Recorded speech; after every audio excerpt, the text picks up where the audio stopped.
Andrew here from Fairweather Farm, and I'm going to show you guys how I grow cucumbers. Here we go. We have a nice little transplant here. Today it's April 11th, and this guy was seeded on the 23rd of March.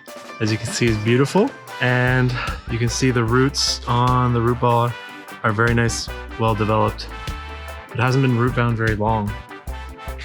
I'm actually going to put it in the back because cucumbers have very sensitive roots. They don't like the roots to be disturbed at all, so I had to show you for the video, but I wouldn't want to overplay with them too much.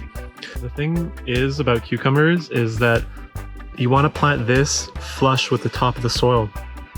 You do not want to bury the crown of the plant here where it's emerged from the soil. You do not want to bury the stem.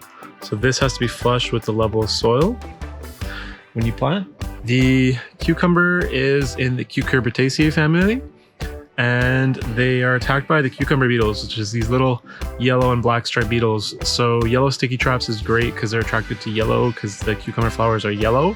So if you put those traps out, that can help a lot, as well as row covering the plants while they're young before you trellis them.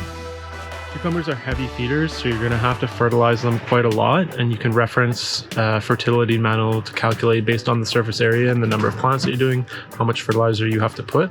Cucumbers usually die down at some point because of the powdery mildew, and that's actually because of the cucumber beetles. So at one point or another, you will lose your plants. So we like to plant for 2 generations. So this is going to be our first generation, then we're going to have to seed within a week or two our second generation that we're going to be planting out once this one starts to be not performing the way we want it to.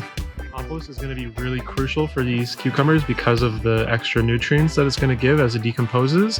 And as soon as these cucumbers start to climb up, they're going to have tendrils, and that's when we're going to put the trellis. We're going to have a tomahawk at the top, and we're going to have a string that goes down, and we're going to attach with little clips the string to the plant, and then that's going to allow the plant to climb up the string, and eventually the tendrils will grab the strings. The only problem is sometimes they grab the string next to them, so you have to sort that out.